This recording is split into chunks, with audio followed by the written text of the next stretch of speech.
Mr. and Mrs. Brown first met Paddington on a railway platform. In fact, that was how he came to have such an unusual name for a bear, for Paddington was the name of the station. The Browns were there to meet their daughter Judy, who was coming home from school for the holidays. It was a warm summer day, and the station was crowded with people on their way to the seaside. Trains were whistling, taxis hooting, porters rushing about shouting at one another, and altogether there was so much noise that Mr. Brown, who saw him first, had to tell his wife several times before she understood. "A bear? On Paddington Station? Don't be silly, Henry, there can't be." Mr. Brown adjusted his glasses. "There it is. I distinctly saw it. It's over there, behind those mailbags. It was wearing a funny kind of hat."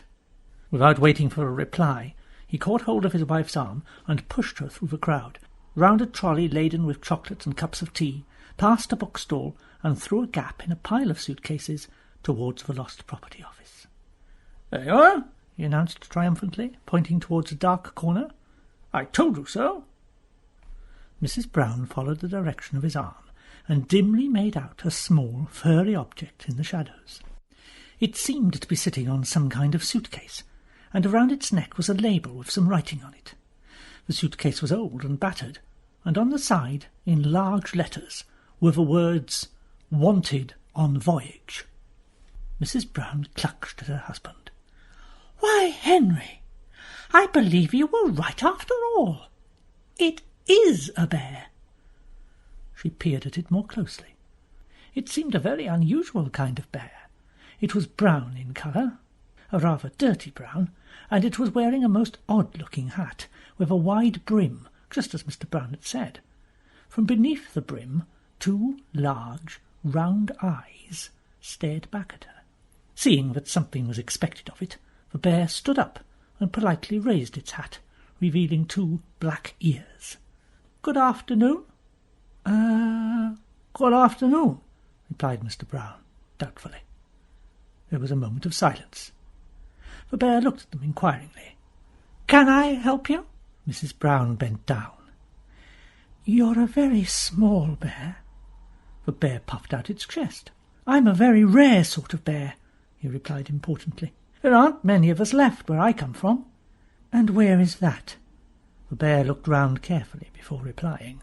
"Darkest Peru. I'm not really supposed to be here at all. I'm a stowaway." A stowaway?" Mr. Brown looked anxiously over his shoulder. He almost expected to see a policeman standing behind him with a notebook and pencil, taking everything down. "Yes, I emigrated, you know." A sad expression came into its eyes. "I used to live with my Aunt Lucy in Peru, but she had to go into a home for retired bears." "You don't mean to say you've come all the way from South Africa by yourself?" Aunt Lucy always said she wanted me to emigrate when I was old enough. That's why she taught me to speak English." "Whatever did you do for food? You must be starving."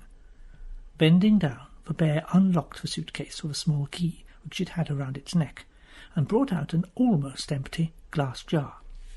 "I ate marmalade. Bears like marmalade. And I lived in a lifeboat." "What are you going to do now? You can't just sit on Paddington Station waiting for something to happen." "Oh, I shall be all right, I expect." The bear bent down to do up the case again. As he did so, Mrs. Brown caught a glimpse of the writing on the label. It said, simply, "Please look after this bear. Thank you." She turned appealingly to her husband. "Oh, Henry, what shall we do? We can't just leave him here. There's no knowing what might happen to him. London's such a big place when you've nowhere to go. Can't he come and stay with us for a few days?" Mr. Brown hesitated. "But, Mary, dear, we can't take him. Not just like that. After all—" "After all, what?" Mrs. Brown's voice had a firm note to it. She looked down at the bear. "He is rather sweet. He'd be such company for Jonathan and Judy, even if it is only for a little while. They'd never forgive you, you know, if they knew you'd left him here." "It all seems highly irregular. I'm sure there's a law about it." "Would you like to come and stay with us?" That is," he added hastily, not wishing to offend the bear, "if you've nothing else planned." The bear jumped, and his hat nearly fell off with excitement. "Oh, yes, please! I should like that very much. I've nowhere to go, and everyone seems in such a hurry." "Well, that's settled, then," said Mrs. Brown, before her husband could change his mind. "And you can have marmalade for breakfast every morning, and—" She tried hard to think of something else bears might like. "Every morning?" The bear looked as if it could hardly believe its ears. "I only had it on special occasions at home. Marmalade is very expensive in darkest Peru." "Then you shall have it every morning, starting tomorrow. And honey on Sunday." A worried expression came over the bear's face. "Will it cost very much? You see, I haven't very much money." "Of course not. We wouldn't dream of charging you anything. We shall expect you to be one of the family, shan't we, Henry?" "Of course. By the way, if you are coming home with us, you'd better know our names. This is Mrs. Brown, and I am Mr. Brown." The bear raised its hat politely twice. "I haven't really got a name, only a Peruvian one which no one can understand." "Then we'd better give you an English one. It'll make things much easier. She looked around the station for inspiration. "It ought to be something special." As she spoke, an engine standing in one of the platforms gave a loud whistle and let off a cloud of steam. "I know what! We found you on Paddington Station, so we'll call you Paddington." "Paddington? Paddington. It seems a very long name." "It's quite distinguished. Yes, I like Paddington as a name. Paddington it shall be." "Good. Now, Paddington, I have to meet our little daughter Judy off the train. She's coming from school. I'm sure you must be thirsty after your long journey, so you go along to the buffet with Mr. Brown, and he'll buy you a nice cup of tea." "I am very thirsty." Paddington licked his lips. "Sea-water makes you thirsty." He picked up his suitcase, pulled his hat down firmly over his head, and waved a paw politely in the direction of the buffet. "After you, Mr. Brown." "Thank you, Paddington." "Now, Henry, look after him. And for goodness' sake, when you get a moment, take that label off his neck. It makes him look like a parcel. I'm sure he'll get put in a luggage van or something if a porter sees him." The buffet was crowded when they entered, but Mr. Brown managed to find a table for two in a corner. By standing on a chair, Paddington could just rest his paws comfortably on the glass top. He looked around with interest while Mr. Brown went to fetch the tea. The sight of everyone eating reminded him of how hungry he felt. There was a half-eaten bun on the table, but just as he reached out his paw, a waitress came and swept it up into a pan.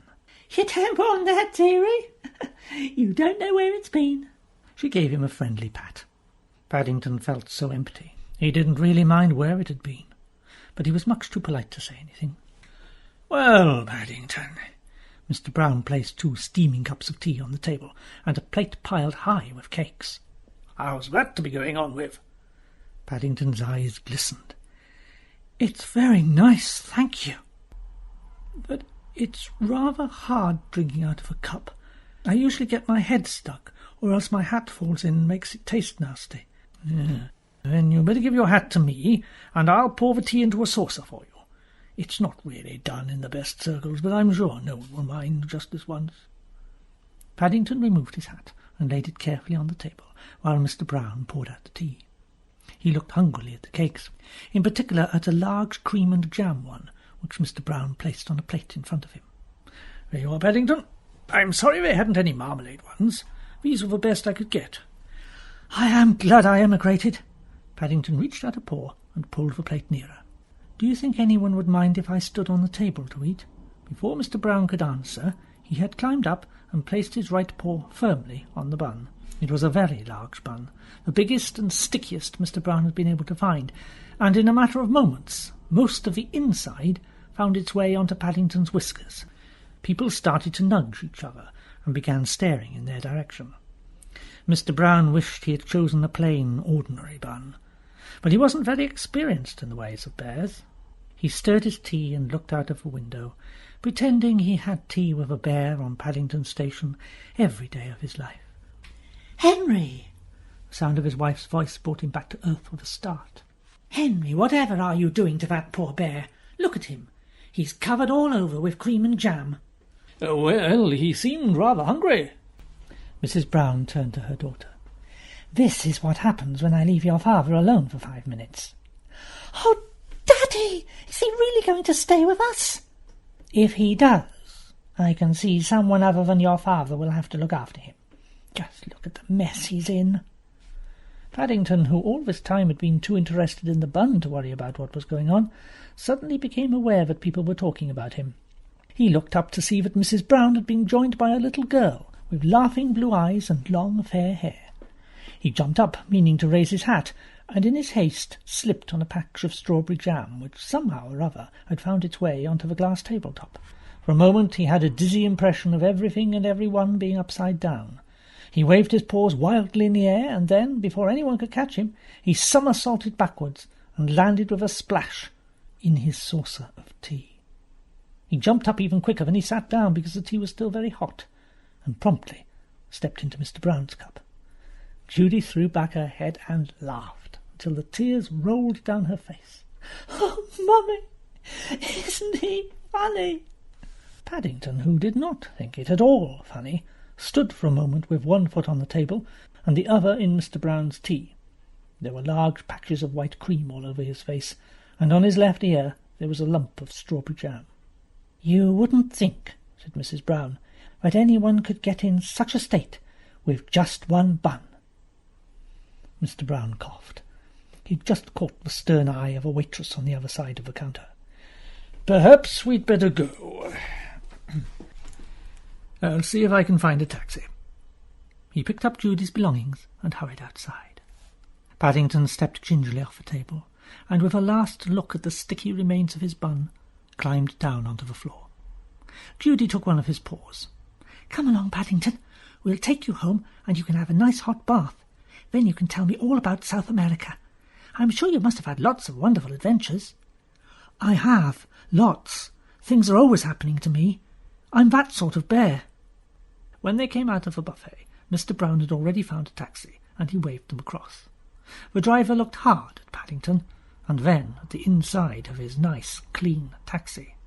"Bears is 6pence extra. Sticky bears is 9pence. "Well, he can't help being sticky, driver. He's just had a nasty accident." "All right, hop in. But mind none of it comes off on me interior. I only cleaned it out this morning." The Browns trooped obediently into the back of a taxi. Mr. and Mrs. Brown and Judy sat in the back, while Paddington stood on a tip-up seat behind the driver, so that he could see out of the window. The sun was shining as they drove out of the station, and after the gloom and the noise, everything seemed bright and cheerful. They swept past a group of people at a bus stop, and Paddington waved. Several people stared, and one man raised his hat in return. It was all very friendly. After weeks of sitting alone in the lifeboat, there was so much to see. There were people and cars and big red buses everywhere, and it wasn't a bit like darkest Peru. Paddington kept one eye out of the window in case he missed anything. With his other eye he carefully examined Mr. and Mrs. Brown and Judy. Mr. Brown was fat and jolly, with a big moustache and glasses, while Mrs. Brown, who was also rather plump, looked like a larger edition of Judy.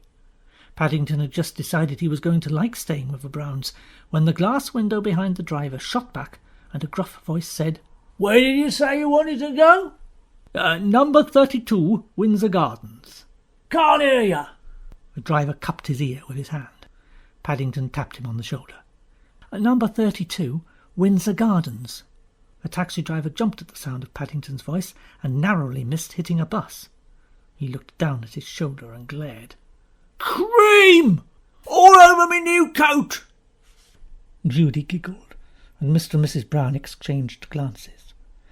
Mr. Brown peered at the meter. He half expected to see a sign go up saying they had to pay another 6pence.